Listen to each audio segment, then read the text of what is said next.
आपको बताते चले कि मतदान लगातार जारी है 57 सीटों पर। 8 राज्यों केंद्र शासित प्रदेश की अलग अलग हिस्सों में लगातार वोटिंग चल रही है। आपको दिखा रहे हैं उत्तर प्रदेश की 13 सीटें, बिहार की 8, पश्चिम बंगाल की 9, पंजाब की कुल 13 सीटें, हिमाचल प्रदेश की कुल 4 सीटें, झारखंड की 3 सीटें, ओडिशा की 6 सीटें, चंडीगढ़ की 1 सीट पर आज सुबह 7 बजे से ही वोटिंग लगातार जारी है। दिग्गजों ने जाकर जब मतदान में हिस्सा लिया उस समय की तस्वीरें भी आपको दिखा रहे हैं। उत्तर प्रदेश की 13 सीटों में से वाराणसी, गोरखपुर सबसे ज्यादा महत्वपूर्ण, अनुप्रिया पटेल मिर्जापुर से हैं, गाजीपुर से अफजाल अंसारी की तस्वीरें आप देख रहे हैं।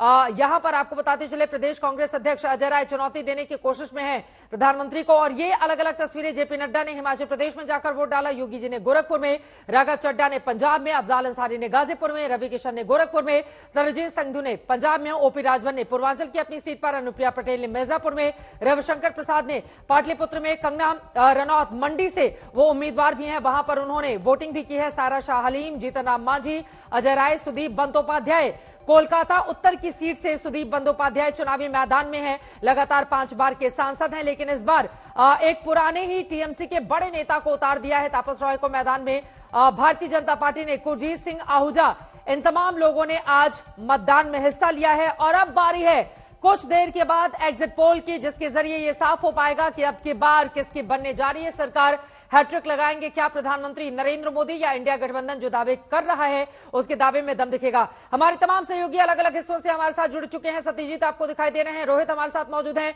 कुमार अभिषेक हमारे साथ वाराणसी से जुड़ चुके हैं। सबसे पहले कुमार, आपका ही रुख करते हुए, अब उत्तर प्रदेश का मतदान अगर हम झारखंड और पश्चिम बंगाल से तुलना करें तो सुस्त ही कहा जाएगा, लेकिन फिर भी आज वाराणसी में जिस तरह की कतारें देखने को मिली वो अपने आप में अभूतपूर्व रही। अब तक की स्थिति क्या बताती है बनारस की?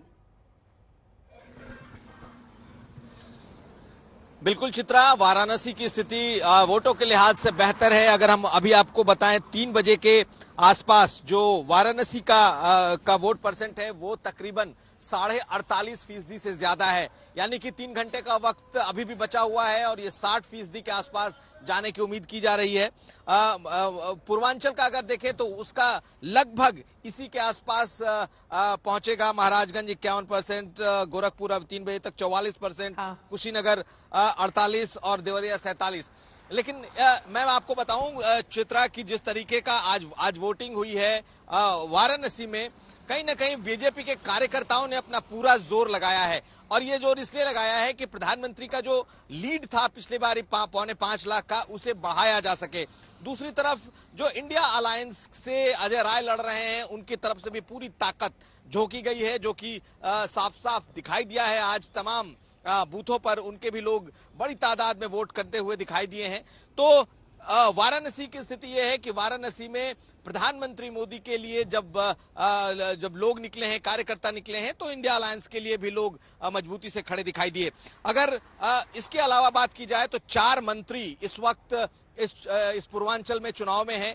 इन 4 में मिर्जापुर से अनुप्रिया पटेल हैं, महेंद्र पांडे हैं चंदौली से, और इसके अलावा पंकज चौधरी महाराजगंज से हैं। चारों की किस्मत दांव पर है और सभी जगह वोटिंग बहुत अच्छी हुई है। बलिया में बहुत अच्छी वोटिंग हुई है। नजरें बलिया, गाजीपुर और साथ साथ घोसी मऊ पर, घोसी पर सबसे ज्यादा टिकी हैं। देखना है चित्रा कि इस बार ये किस तरीके से इस बार का चुनाव आता है। 13 में से 11 सीटें फिलहाल बीजेपी के पास हैं। और दिन भर प्रधानमंत्री की इस बात को लेकर चर्चा रही कि प्रधानमंत्री वहां ध्यान मग्न रहे और यहां पर वोटिंग होती रही। चित्रा, और ये तस्वीरें हम दिखा रहे हैं, ममता बनर्जी पश्चिम बंगाल की मुख्यमंत्री इस वक्त बाहर निकली हुई हैं, वो लोगों से मुखातिब हैं, उनके फोटो क्लिक कर रही हैं। बहुत सारी महिलाएं वहां पर खड़ी हुई हैं। 9 सीटों पर पश्चिम बंगाल में मतदान लगातार जारी है, जिनमें कोलकाता के उत्तर और दक्षिण की ये महत्वपूर्ण सीटें जो टीएमसी का गढ़ मानी जाती रही हैं। लेकिन कोलकाता में जिस तरह का रोड शो प्रधानमंत्री नरेंद्र मोदी की ओर से किया गया है, बीजेपी की ओर से दावा किया जा रहा है कि इस बार तो वहां पर टीएमसी के लिए बहुत बड़ी चुनौती है। अब स्थिति क्या बनेगी देखना महत्वपूर्ण रहेगा। पिछली बार पूरी की पूरी 9 सीटें टीएमसी के खाते में गई थी। ममता बनर्जी के भतीजे की भी किस्मत इस समय ईवीएम में कैद हो रही है। ऐसे में ममता बनर्जी का बाहर आकर यहां पर लोगों से मुलाकात करना अपने आप में काफी ज्यादा अहम हो जाता है। पश्चिम बंगाल जिसको लेकर बीजेपी के बड़े बड़े दावे हैं, कुल 42 लोकसभा की सीटें हैं। पिछली बार 18 पर बीजेपी, 22 पर टीएमसी और 2 पर कांग्रेस पार्टी ने जीत हासिल की थी। लेकिन इस बार की क्या रहेगी स्थिति देखना महत्वपूर्ण रहेगा। पश्चिम बंगाल से सटी हुई सीट है बिहार की, वहां चलते हैं। बिहार राज्य जो बंगाल से सटा हुआ है। रोहित, आप जहां पर मौजूद हैं, गर्मी तो बहुत ज्यादा पड़ रही है, लेकिन इन सब के बीच क्या स्थिति है? बिहार की।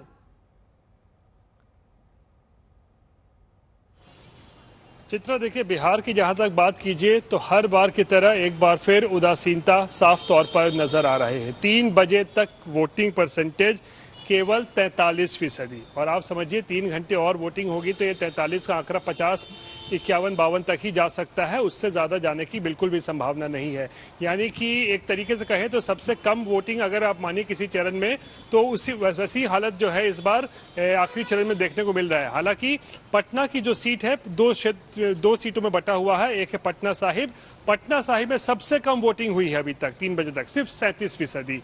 वहीं जो पश्चिमी पटना का है यानी कि पाटलिपुत्रा का जो कॉन्स्टिट्यूएंसी है, वहां पर सबसे ज्यादा वोटिंग हुई है 50%। यानी कि मीसा भारती और रामकृपाल यादव की जो लड़ाई पाटलिपुत्रा में है, वहां पर जो मतदाता है कम से कम 3 बजे तक के आंकड़े के हिसाब से जमकर वोटिंग कर रहे हैं। अब ऐसे में दिलचस्प होगा देखना कि ये क्या रामकृपाल के समर्थन में ये वोट जा रहे हैं या फिर मीसा भारती के समर्थन में जो है इतनी ज्यादा संख्या में जो है वोटिंग हो रही है। लेकिन वहीं रविशंकर प्रसाद की सीट पर सबसे कम वोटिंग जो है इस वक्त जो है 37% वो देखने को मिल रहा है। चित्रा, अब ये किसके लिए बड़ी चुनौती प्रस्तुत करेगा, ये बड़ा सवाल बना हुआ है। महत्वपूर्ण सीटें हैं पटना साहिब की, पाटलिपुत्रा की, जहां पर टक्कर कड़ी और बड़ी मानी जा रही है।